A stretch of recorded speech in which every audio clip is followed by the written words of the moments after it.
What does a contraction feel like? How do I know if I'm in labor? And what does the day of labor look like? Wait, is this normal? Hey, I'm Heidi. My best friends call me Hides. I'm a certified birth doula, host of this podcast, and author of Birth Story, an interactive pregnancy guidebook. I have supported hundreds of women through their labor and deliveries, and I believe every one of them and you deserves a microphone and a stage. So here we are. Listen each week to get answers to these tough questions. Birth Story, where we talk about pregnancy, labor, deliveries, where we tell our stories and share our feelings. And of course, chat about our favorite baby products and motherhood. And because I'm passionate about birth outcomes, you will hear from some of the top experts in labor and delivery. Whether you are pregnant, trying desperately to get pregnant, or you just love a good birth story, I hope you will stick around and be part of this birth story family. Thank you for listening to the Birth Story podcast. If you are tuning in for the first time, I want to encourage you to start at the beginning. I want you to go on a journey with me and allow me to be your virtual doula and teach you all the things along the way. So I'm just going to give you a couple highlights of some of the earlier podcast episodes if you are just now tuning in. So very first episode, episode 1, you can learn all about me, who I am, why I became a doula, why it is I do what I do, and also my very own birth story with my second child, Jagger. Then I've interviewed some really cool CEOs. So episode 3, Tori Jones is the CEO of eShell Triangle, and she was also featured on Rachel Hollis's The Rise podcast. Episode 7 was Rachel Coley, the CEO of Can Do Kiddo. She was just on Good Morning America. She's an incredible occupational therapist that teaches you how to play with your baby, and her birth stories are incredible. Episode 10 was one of my best friends, Amy, who had a VBAC in the car. We have done episodes on micro preemies, episode 18, 21 on international adoption out of Uganda, 24 and 25. Oh, those episodes like get a box of tissues. They're on surrogacy and cancer.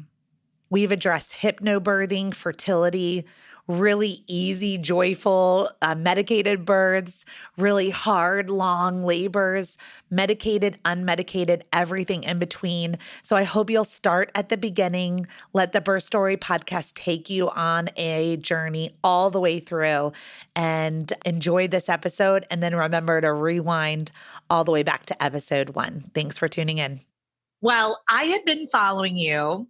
First of all, welcome, Hehe, to the Birth Story podcast. Thank you so much. I have been following you for a while on Instagram, and I was loving all your posts. And then you had this one post that just really got me. And it was like, you like this, in labor, just kind of making the face of just, what it was like. And it just was so, I don't know, it's so personal and so engaging. And so I'm really glad that we're connecting today.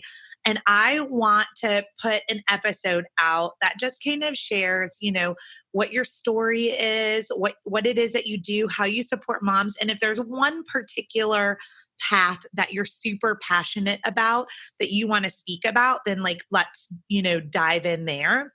But essentially, my platform is your platform. And so I just want to share the great news about your company, the Birth Lounge, and what you do. Thank you. Kick us off. Who is Hehe? Yeah. Real quick, by the way, I thought your name was Hehe because of the movie Moana. So many people say that to me. And you know what? I've recently begun to answer to Hehe. So Hehe, Hehe, haha, I'm all the above. I consider myself a very funny person, so haha is also applicable. So yeah, I'm Hehe. I'm the founder of Tranquility by Hehe Maternity Concierge, the creator of the Birth Lounge, the host of the Birth Lounge podcast. And my passion in life is really just helping birthing people have their babies, trauma free. And for a lot of first time parents, trauma never really crosses their mind. So my goal is to educate people before they have their first baby so that you don't ever have to have trauma. And then you realize, oh, that's what she was talking about. I want to prevent all of that for you. I want you to be able to navigate pregnancy confidently. I want you to be able to have conversations with your provider confidently and respectfully. I want you to have a good relationship with your provider. So sometimes doulas inadvertently, sometimes probably purposeful, but I think a lot of times it's inadvertent, but it can feel like doulas are driving a wedge between their provider and the client. Sometimes it is somewhat fear based. Sometimes it can be in the approach of like, well, just be careful about your doctor might try and manipulate you. And that's the opposite of my goal. So our household is very medical. My partner's in medicine. And so I've been able to see medicine from the inside out. And so we actually try and bridge that gap between clients and providers. And so I think it's a really big difference. I think all doulas really try to bridge that gap, but sometimes the approach ends up driving a wedge between clients and providers. And that is harmful to everybody involved. It's harmful to the hospital system. It's harmful to the doulas. It's harmful to the client. It's harmful to everyone's view, right? It changes the way that the hospital and the doctors are viewed. It changes the way that doulas are viewed. It changes the way that the client thinks about that experience. And so my goal is to prevent trauma for everybody involved, but particularly the birthing person. Yeah. And Hehe, we're totally aligned there, which is one of the reasons why I really reached out to you. Like I'm a hospital-based doula, which is, pretty unique for my area. And it's because almost everyone in my family is a doctor. I was a pharmaceutical rep. I was a medical device rep. I still work in the operating room for epilepsy neurosurgery. And so when I became a doula 15 years ago, that was one of the things that I was really passionate about too, is kind of like, okay, there is this misconception out there of like what a doula is and what a doula does and how they interact with the medical staff and then the medical community. And so like my practice specifically seems really aligned with what you're doing up in Boston. But you've expanded this to be able to reach people throughout the entire world. And so for anyone who's listening right now, like I really think it's really important to like push pause, like on this podcast, pause. And there's two things we want you to do, right? And in order for you to keep listening. And one is to go to Instagram and to follow you. And then the other one is to go to thebirthlounge.com and kind of check out that. Well, there's three things. Check that out. And then also subscribe to the podcast. So if you're listening to this podcast, you're a podcast listener. So listen to the Birth Lounge podcast. And then, so tell us, what's your Instagram handle? Yeah, thank you so much. It's just at Tranquility by Hehe, and that's Hehe. Okay. So how did this all start for you? So you said 4 years ago. So I have to know everything. Like, where did you go to school? How did this get planted in your heart? Like, how did you arrive where you're at today? Totally. I love these questions. And I know our listeners can't see me. Maybe you can hear it in my voice. I'm smiling so I'm big. recording the Zoom. So I was, both of us could publish it too. So totally. Like on a YouTube channel or something, or just on Instagram, IG. I was like, I'll just record it and then we'll have it, So yeah, people might be able to see you.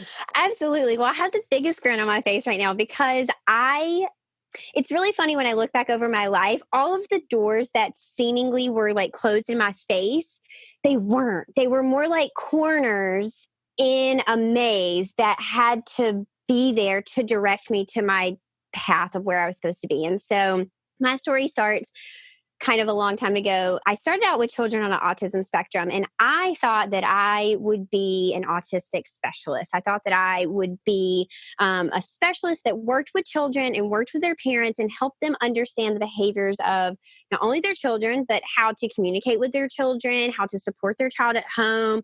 I sat on so many IEP boards of helping parents navigate the school system, helping school systems understand how to best support these kids in classrooms. I did in-home behavioral therapy. I did in-classroom behavioral therapy, and I loved it. Then I went to grad school at the University of Alabama, and I was a grad assistant at the children's program at the University of Alabama. It's an early childhood program. It's actually world renowned with people from all over the world that come and study there. And I thought that's how the whole world was. So I thought that's what early ed looked like outside of the walls of the University of Alabama. And boy, was I like totally so sorely mistaken. It was just really bad. They don't all look like that. And so I unfortunately just couldn't flourish in an environment of what our early ed looks like in America right now. It hurt my heart. There was a lot of rules and regulations that were really, really restrictive. And it just wasn't where my heart was. So when I graduated from the University of Alabama, I had been in the infant classroom my entire assistantship, not running the classroom because I was just a grad assistantship, but throughout the days of each week, I had pieces of each day that I did run the classroom so that those teachers could step out and do admin work. And I fell in love with infants.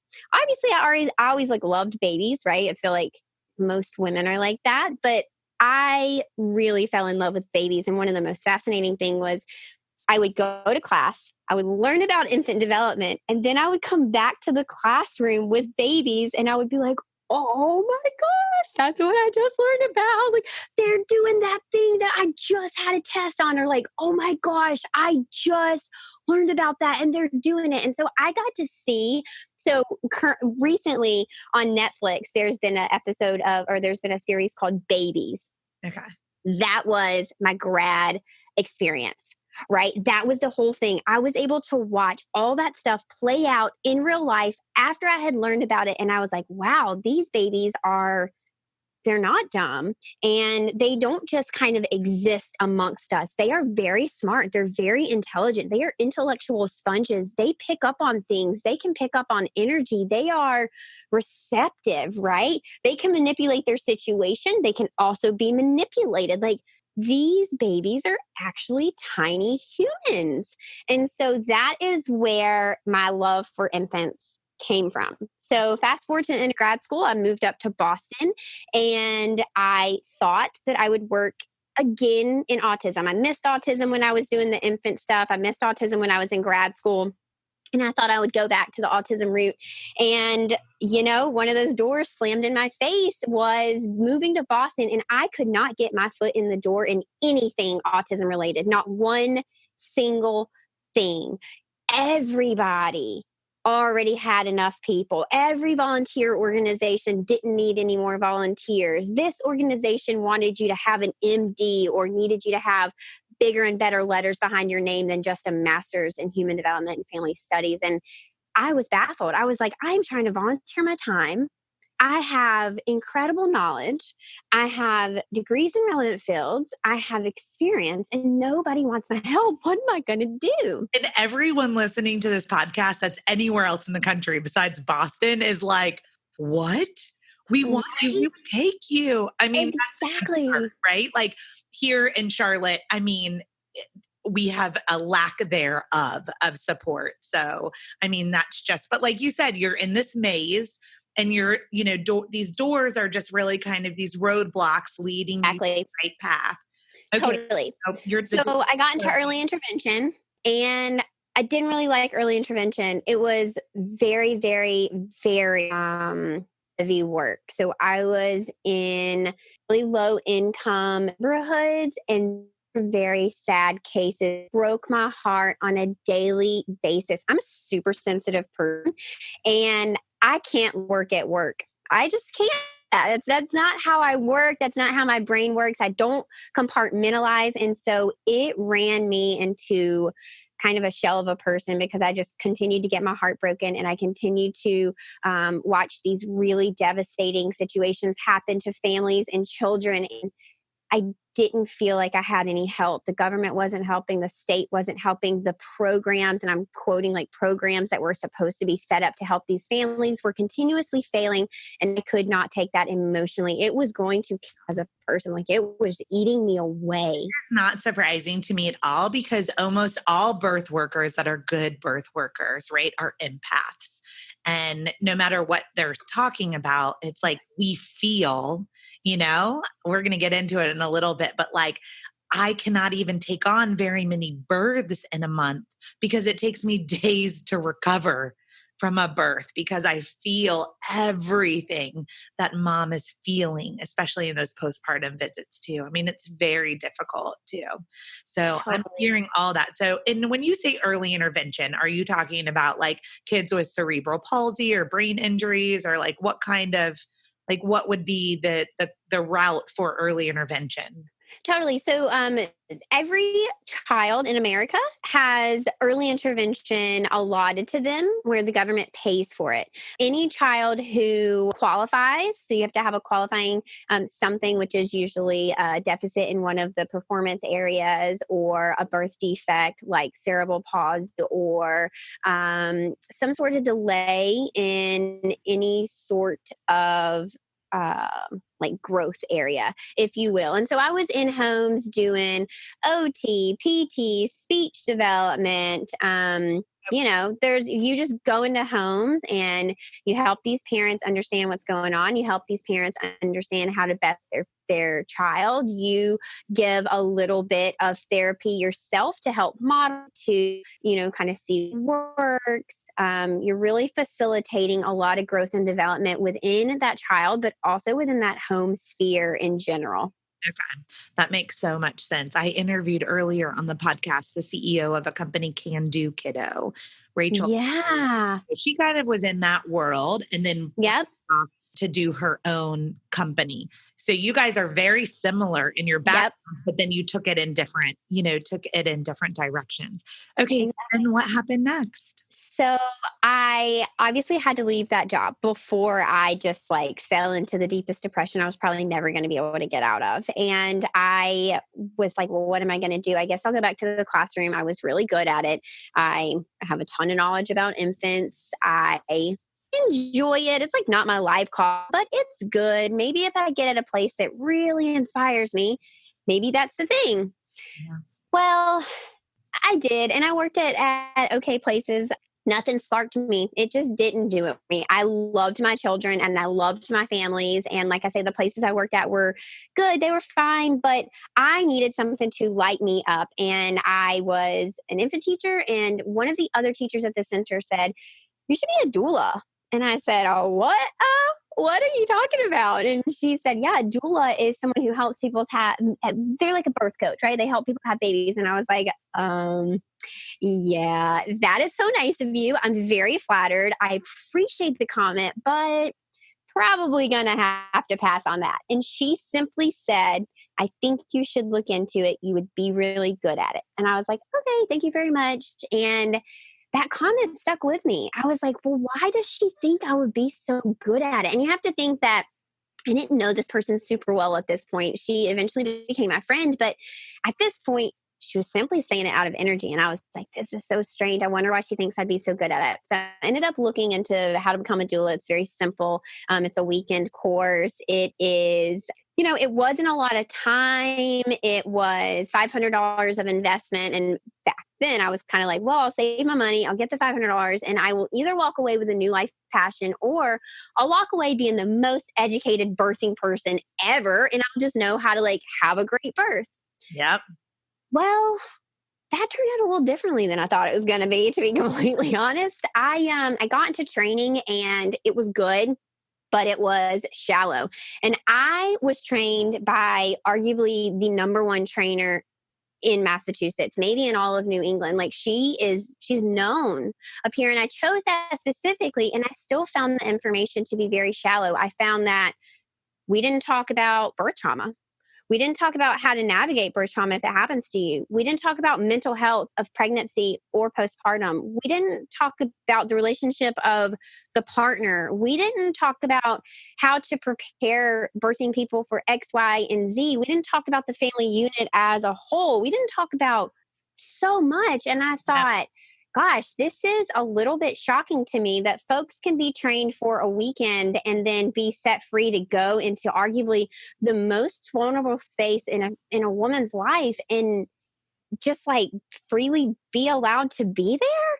Yeah. That seems weird to me. And so that night I came home and I made a website, and within the first 4 weeks I had my first client, and it has just taken off since then. And I started out doing, so a traditional doula does just like 1 or 2 meetings before. I started out with 3, and I quickly found that that wasn't enough. And then I moved to 4, and I found out that that wasn't enough. And then I moved to 6, and I found out that that was doable. And so now we have to meet with our folks 6 times before your birth, or we don't take you on as a client, because I am not a half-ass type of person. I'm either going to support you 100% or I'm going to support you 0%. And so I want you to be fully, fully prepared going into your birth, or I'm not the right fit for you. I can't halfway support you. I would never be able to live with myself if something during your birth and I knew I could have prevented it. That's why I do so many prenatals beforehand. Yeah. Okay. I love this. This is just hitting home with me on so many different things. One of the things that you didn't mention too, which I seem to have like an affinity for, is I have a lot of clients that have sexual abuse trauma too. Totally. That go into their birthing space, just terrified of a cervical exam. Yep. So yes, I absolutely believe that some of these trainings could go deeper and deeper. Some of us have been around the block a lot of times. Totally. 15 years later, I will say I ended up having to do all of those things as continuing education pieces on my own over and over and over again. One of the things that I think is important if you're listening and you're seeking a doula is asking questions on how much training do you have and in what areas, because a doula certification in itself, as you're hearing from me and Hehe, isn't really enough. Experience is very important, and all the education that you can get your hands on, every single training. Like I joke when I'm talking to my clients, I'm like, oh, I'm training this. I've taken this class. What birth class are you taking? I've taken it 10 times, that it's so important to have this very, very wide foundation, and I'm such an entrepreneur. And so I'm talking to you, Hehe, and I'm like, I know what you're doing with the birth lounge, but I see this like big thing about to happen for you where you have a new certification for doulas. Now we're going to take a short break to just share a few things with you. Thanks for listening to the Birth Story podcast. I am so excited to announce the launch of my book, Birth Story, a 42-week guide for your pregnancy, a collection of these birth stories, a ton of doula advice, and journaling prompts. You can order a copy today at birthstory.com. It also will mean the world to me if you'll spread the word about this podcast. So on Stitcher or on iTunes, just leave a review. Thanks. So one of the things, you keep using the word we. And so is this an agency that you own now that has lots of doulas that you're training with you, or like what's the format that you're working in? Yeah. It's funny. I have these words that are like cringy to me that I refuse to use. An agency is one of those. I don't like to consider ourselves an agency. We're a concierge service, but there is a team of us. We're a team of 9. 3 of those people work online doing all of our tech stuff, running the birth lounge, running our website, running our blog.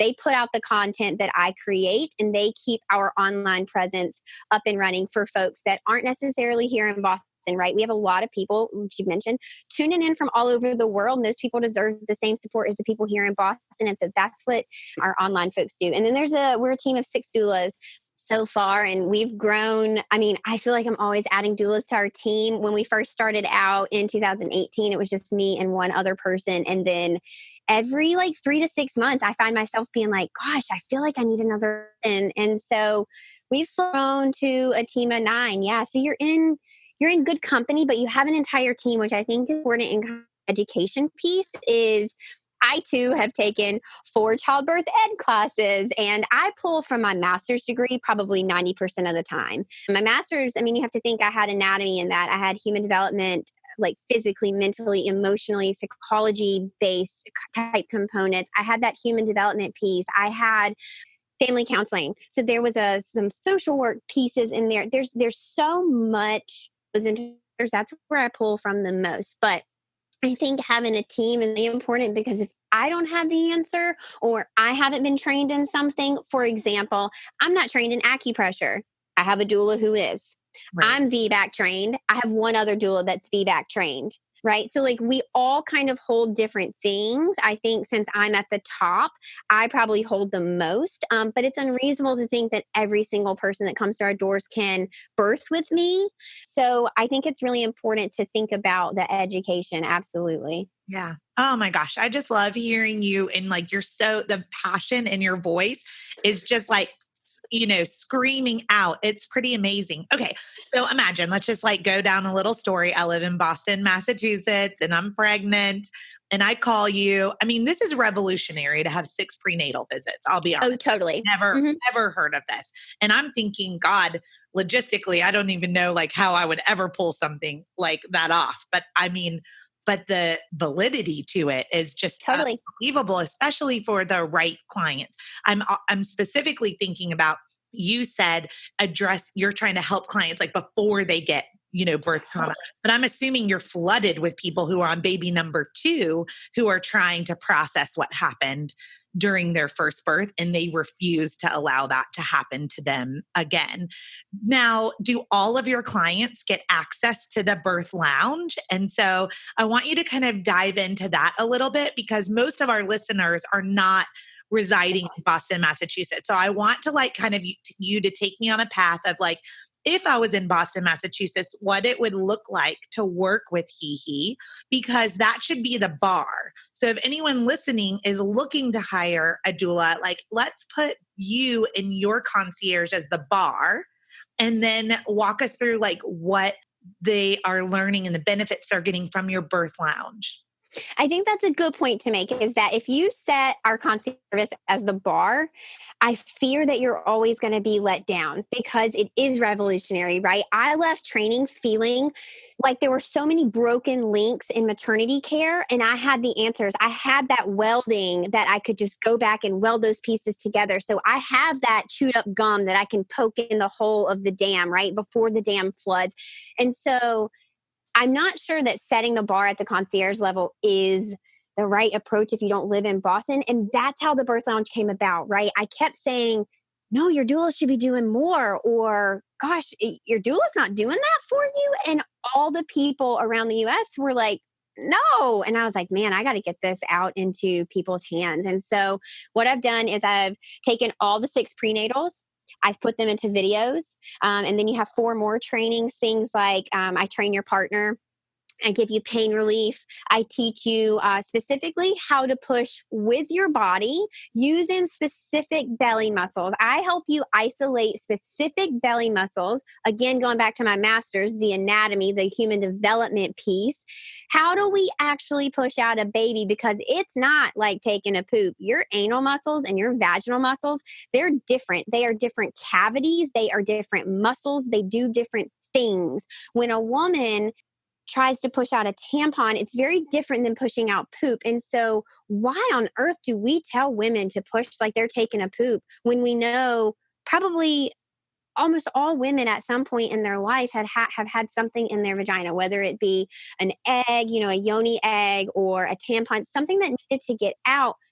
We are able to isolate those muscles. For me, it's a little bit patriarchy-ish that we are telling women. It almost demeans women in a way that says, we don't think you know the difference between your anal and vaginal muscles, so we're just going to tell you to take a poop. And I'm always like, that doesn't make any sense. Your baby doesn't come out of your butt. It doesn't. I love it. So part of my prenatal is I have my clients imagining that they're pushing their tampon out, or I say, after you're finished, if you're in a heterosexual relationship and Yes. end of sex, or during sex, even when you're engaging those muscles to like squeeze around the penis. And I'm like, but every woman, that's had sex with a man knows that feeling of having like using those muscles to eject the penis. I'm like, those are those same muscles we're isolating. So I love that you're thinking so differently and using your degree and your background to kind of like create these specialized courses to really help moms think in a different way. So Totally. Part of it too in the birth lounge is we take you through over 170 choices that you need to make in labor. So when people think about, oh, the choices that I have to make in labor, what are people thinking about? They're probably thinking about like, when do I go to the hospital? Do I want an epidural or not? That's probably it. Some people probably think like, do I want to use the birth tub or not? So that's like 3 or 4 questions. I have nailed down over 170 questions that you need to know that are going to come up. I've been in over 200 births. I've seen all the questions that come up. The ones that are new, I write them down and I add it to our list so that the next birth I support, you know that question now. Yeah. Right? I want everybody to know what's coming your way because that's how we prevent birth trauma. If you know what is coming your way, you won't be caught off guard.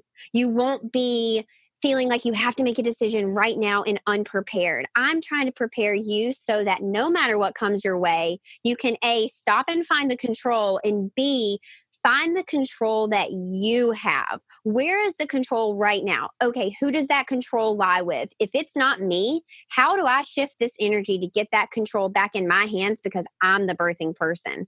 Yeah. Yes, your doctor is in there, and yes, they are probably the most educated and qualified person in that room. But at the end of the day, who's on top of that pyramid is you. That birthing person is the boss. You are the boss of the room. You're the boss of the people. You're the boss of the energy. You're the boss of the decisions. You're the boss of the choices. You're the boss of the options. But you can't be the boss of all that if you don't know the choices and the options. Because if your provider only provides you with A and B, but you've done your research and you know, actually, you have options A, B, C, and D. You can ask about C and D. I don't believe that a lot of doctors are out to manipulate. I do believe that a lot of doctors have their hands tied. You work in the hospital. There are certain things doctors can't say. There are certain things that hospital policies don't allow you to offer. There are certain things that doctors will never be able to tell you that's an option if you don't know that's an option for yourself. But if you ask, Yep. they're able to tell you. They can't lie to you, but they can't offer it. It's all about asking the right questions at the right times, using the right words. Yeah. And that's what I teach people how to do in the birth lounge. Yeah. Okay. That's awesome. Let's give an example. I'm going to start because you got me going on this. Here's one I teach a lot. I have moms that go in for inductions. And I prepare them. This is going to be up to 5 days, right? If your cervix is not ready, if you don't have any signs, I don't care that you're 42 weeks gestation. Totally. If your body is not ready, you're not going into labor. It's going to take up to 5 days, right? So one of the things I educate them on that like the doctors can't readily say is it's your choice to go home. So guess what? You got Pitocin all day. You got Cervidil. Didn't work. You're not in labor. You Go can home. absolutely check out of that hospital. You can go home. You can take a shower. You can eat something. You can go to sleep. You can try again in a day or two. But if we aren't educating moms that they have choices that aren't being offered to them, they don't know that they can go home after they've been at an induction for an entire day that failed. They don't have to go to a C-section. Yeah. They may want to go to a C-section. Yep. They may choose for their body that they're ready for this to be over with. But what's that other way? Like you just said, that maybe the hospital's hands are tied and the midwife or the doctor is like, you're not ready. You should go home, but they can't say that. So I love that you have created a platform to really teach the masses about some of these like underlying things. So I have 2. Can I interject with 2 of them? Yeah. Okay, so my first one I want 10 of them, but yeah, I'll take 2. My first one is cervical checks. Okay. So you're offered a cervical check. Most people have no idea that you can say, no thanks. And I don't teach my people to say no thanks. I teach my people to ask, what are we going to do with this information? If we're going to make a decision on this information, we probably need it. If we're doing it because we're just checking, is it worth it, right? It's not that that's a bad decision. It is that worth it to possibly introduce germs. And it's not possibly every single person's hands are going to have germs on them. So you are introducing germs. It just matters, are you introducing germs that are going to change the trajectory of your birth? So that's the first thing. Right now, I'm like, do you want some COVID? Exactly. Example. Gross. I mean, it's like joke, but not joke. You know, it's kind of not though. I mean, that is right now. I'm like, no way. And it's a mucous membrane, right? It's just like your eyes and your nose and your mouth, which is exactly what people are saying, keep your hands away from, except we've not said anything about birthing people declining cervical exams with the same exact mucosal membrane. It blows my mind. But the second thing that I always see and I remind people of is during labor, you're working super, super hard. Your body's temperature is probably going to be slightly elevated. If you spike a fever, you need to be asking questions about why you have a fever. Is it truly a fever? Because yes, that absolutely 1000% can be an indicator that you have an infection and or something's going wrong. But it also could be because you're laboring and you're trying to push out a baby. Right. We got to balance that. We cannot just have an elevated temperature and pump people full of antibiotics. That is how we get crashed immune systems. That is how we have babies born and their immune systems can't catch up because we inundated them with so many antibiotics before they were even born. And then again, after they were here, that their poor immune systems are so compromised. And the data shows we've affected their gut microbiome Totally. from day one. Absolutely. I just love those are really good examples. Okay. So let's break it down. I want to know how you sign up, how much it costs, how long, is it like work at your own pace? Are you and your team involved or is it very distant? Tell me all of the different things on how much, why, when, and, let's get some people enrolled in the birth lounge today. Totally. So this is such good prep during this pandemic, right? I mean, birthing classes are canceled. This is not only birth prep, but it gives you a community of people who are doing this with you, other parents who are expecting a baby and or just had a baby in this pandemic. You're all going through the same thing. It is a really good community. So Birth Lounge, it's thebirthlounge.com. You sign up online. It is $49 a month for our tier 1, $99 a month for tier 2. Tier 2, much more intensive. You get one-on-one support with me. I mail you pain relief to your house. You get specially made meditations for each month of pregnancy and postpartum. You also get the behind-the-scenes interviews with Birth Lounge experts. So I've pulled in experts. This is one of my favorite parts of the Birth Lounge. I've pulled in experts to have behind the scene conversations. So before I have them on, I have a conversation with them and I say, I don't want you to hold anything back. I don't want you to bring your super professional cap to the table. I want you to just be a regular human and help my people in the Birth Lounge know what they need to know behind the scenes without all of this facade of what we generally see in the birth world. Right. And it has been so fantastic. I mean, I've had midwives on, I've had postpartum coaches on, I've had pediatricians on, and they all take off their professional cap and they put on their human cap and they are just with us for an hour. And they just talk so openly and raw about conversations that you would never hear anywhere else because we're either not asking these questions, these people don't feel comfortable, saying it to the masses, and or nobody's asking the questions. I'll ask the questions. I'll totally go there, especially if I think that it has the potential to help you prevent birth trauma 1000%.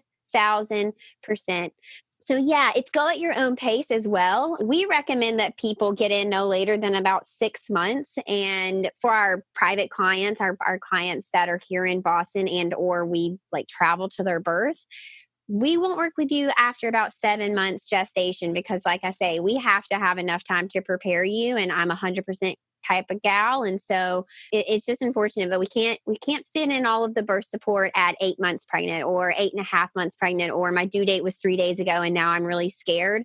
Unfortunately, we're just not the best fit. We're a concierge service, not a doula service. And they're very, very different. And so, yeah, you got to think about it beforehand. It's definitely something to plan out. You don't want to be trying to get into the lounge when your due date is 2 days away. But also, if you have reached 8 months pregnant and you're like, oh gosh, I haven't prepared anything. In all reality, you could set aside a weekend, go through the birth lounge. It would be intense. It would be, your whole weekend. It'd be a lot of information. But at the end of the day, that's no different than a weekend birthing class. Yeah. You would be doing 8 hours on a Saturday and Sunday in a birthing class. So why not do it on the birth lounge, reap the benefits of the pain relief, reap the benefits of teaching your partner, reap the benefits of the community of having me. Oh, and another thing in the birth lounge, you also get weekly calls with me. They're Facebook Live. You can join, you can watch them later. They never go away. I mean, I teach things all the time that I see in a thread on the Birth Lounge Facebook page, members only Facebook page. And I just hop on and do a live. I'll just teach it right there. It's no big deal. It's not like you have to wait. There's no like scheduled, this is the only time you get to see Hehe. I'm in the lounge all the time. Sometimes I just see things and I'm like, oh, I should go live and teach this really quick. And I do. Yeah. And so awesome. You have the 2 tiers, 49 and 99. Is there a minimum month commitment? There is. So it's 6 months commitment because, whether you get in 6 months before your baby is due, you're going to need this in postpartum. And so what we're actually seeing is people have bought the 6-month thing and they come back and say, I should have done the 12 months. Can I extend? And so we just extend them. So, so many people got in not really thinking that they might not use it as much, and they use it way more than what they anticipated. And once your baby gets here, like I say, we cover everything from breastfeeding, umbilical cord care, the first fevers. I had the pediatrician on the Birth Lounge Experts Lounge to talk about those first 4 months. What do I need to know? What do I expect from the pediatrician's appointment? What do we need to know about vaccinations? What do we need to know about poop and weight gain and the first sickness? And what can I use for a stuffy nose? And all the things that people want to know about their newborn. It's on the lounge. We do lactation support. We do sleep training. We do swaddle work. I mean, if there's something that comes across in the first year of your baby's life, we've got it. I mean, we even do introducing solids. There's everything in there. Another important thing too is that I'm assuming people can pay you with their HSA or their FSA card because you're a certified doula. And so that's really important too, because it's you've got it priced very reasonably, but if it's still like a question mark for people, just know that you can always pay for childbirth education or for doula services with your health savings account or your flexible spending account too. Yep. So that's a really good way to get in the door, with you. I love that it's a long process. I think it's unnecessary for a minimum of 6 months. And I love you set your boundaries, right?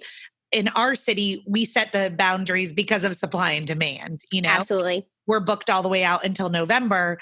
Every doula in Charlotte, sadly, in a way, because there's simply not enough doulas to support the demand. And so you have to pee on a stick and hire your doula, basically. Yep. If you want to have one. And so I would love, this is just me putting it out there, but I would love to have an opportunity to not just encourage my clients to attend the Birth Lounge, but it may be awesome too for those clients throughout the country and the world that have hired a doula to maybe be able to bring their doula in on maybe one of those courses or classes, like interacting with your doula, or how your doula and your partner team together and being welcoming a stranger into your birth environment, I think you hit a good point there too. A lot of people in the Birth Lounge like the idea of doula support, but either they or their partner don't like the idea of having a quote unquote stranger in your birth, like physically with you. And so that's a big draw that we see, is that people want this support. They want a birth with the Birth Lounge approach,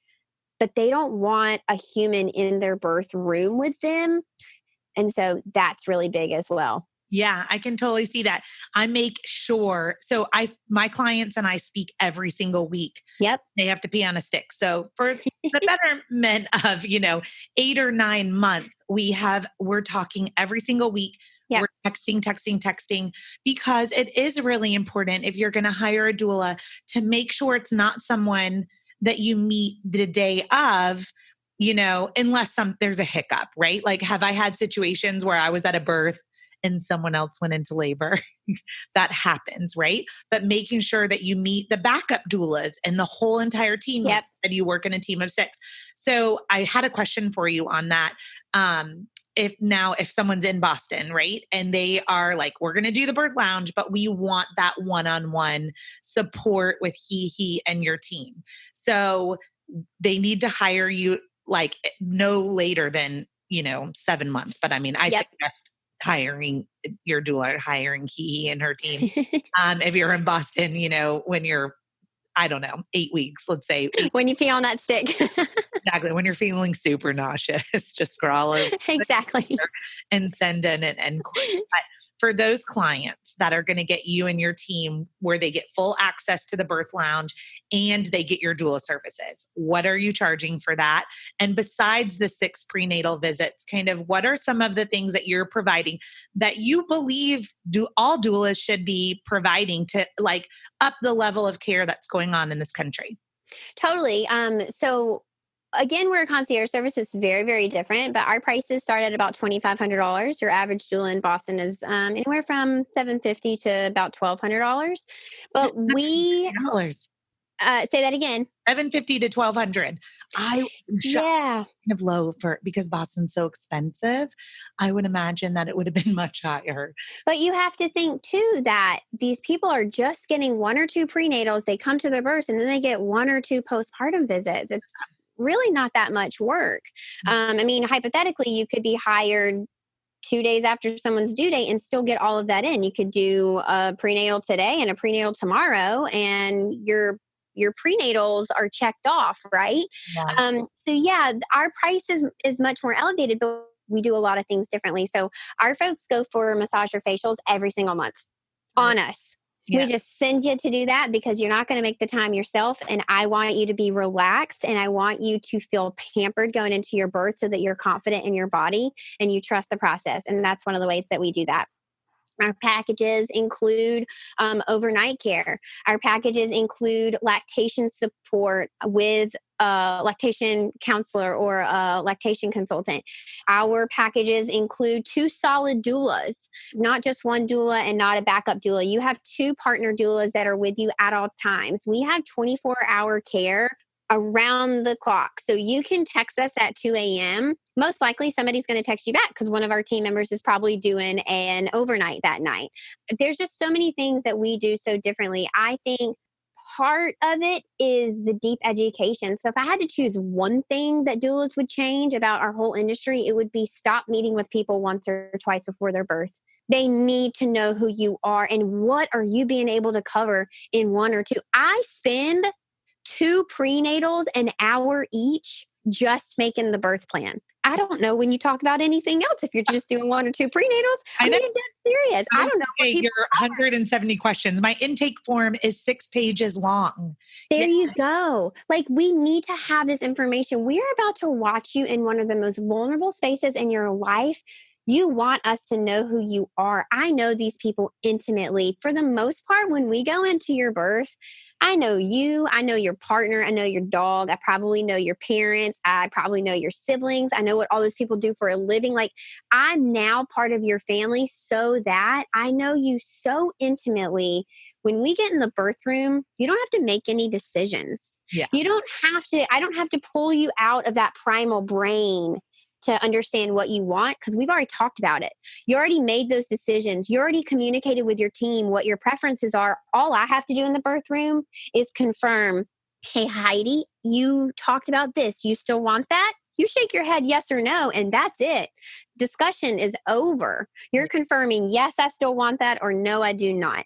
Right. And we go from there, right? And so a large piece of what we do is really try and keep the birthing people in that primal brain because you will go into a primal brain. It's called labor land. Some people call it birth land, birth brain.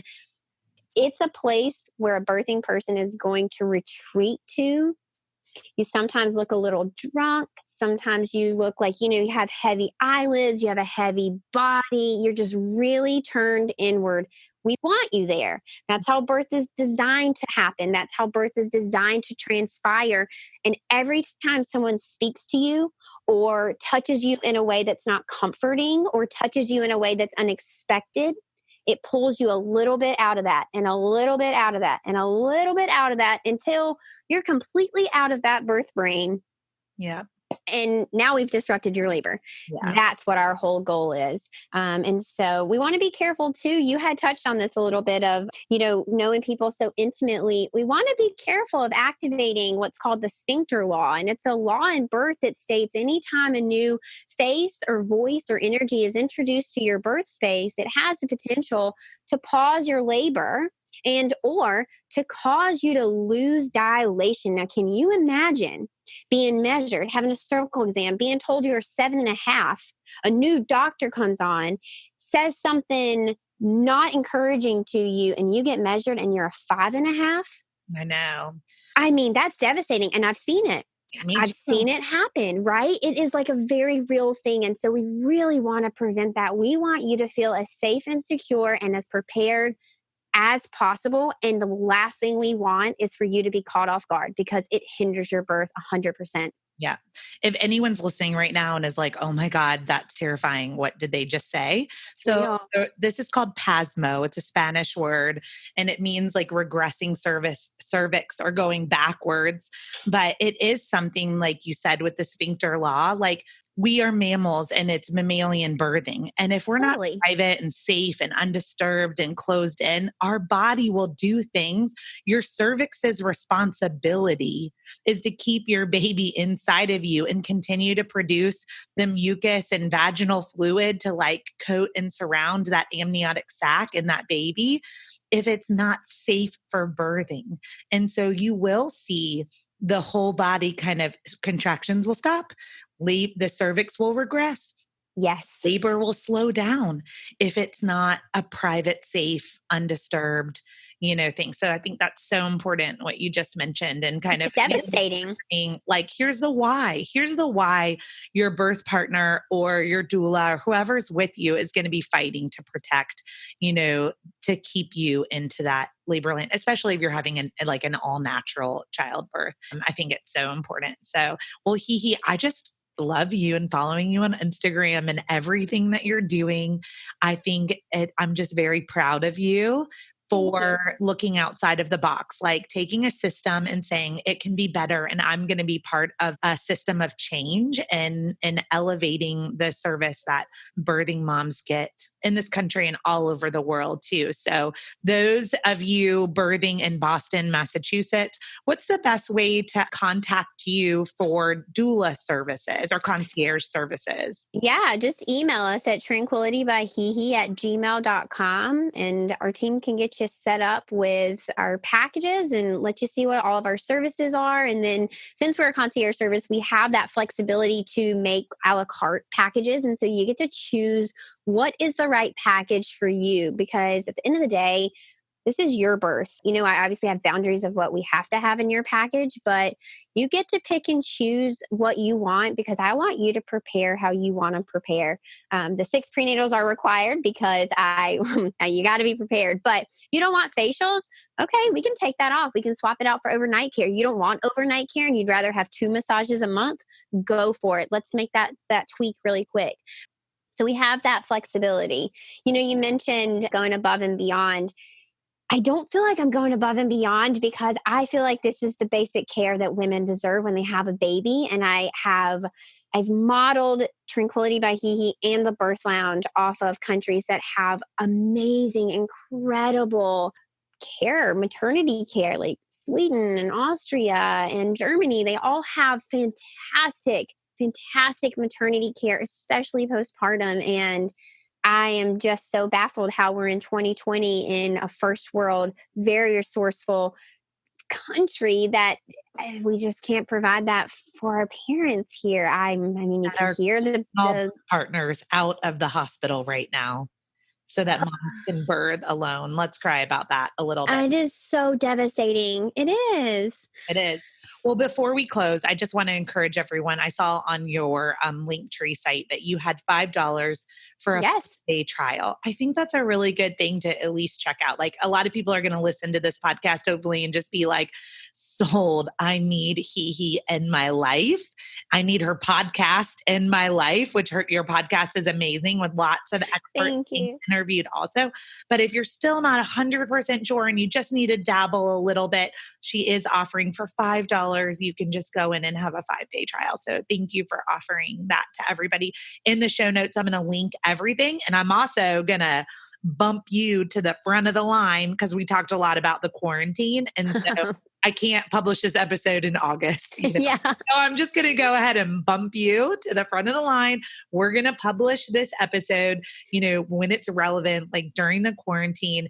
And, hopefully together, everyone, we can become unified and we can figure out a way how to best support mamas right now in this quarantine that are scared, that are birthing, getting ready to birth, preparing for their birth, so that we make sure that we are, if this platform, your platform, my platform, it's all about reducing birth trauma. Yep.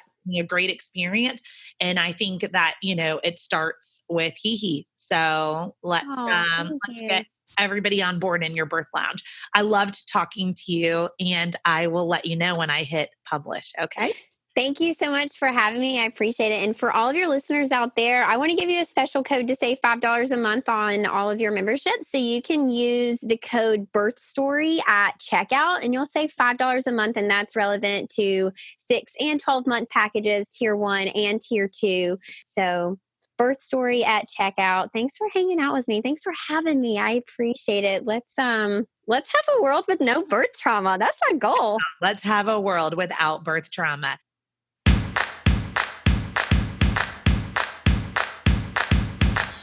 Thank you for listening to Birth Story.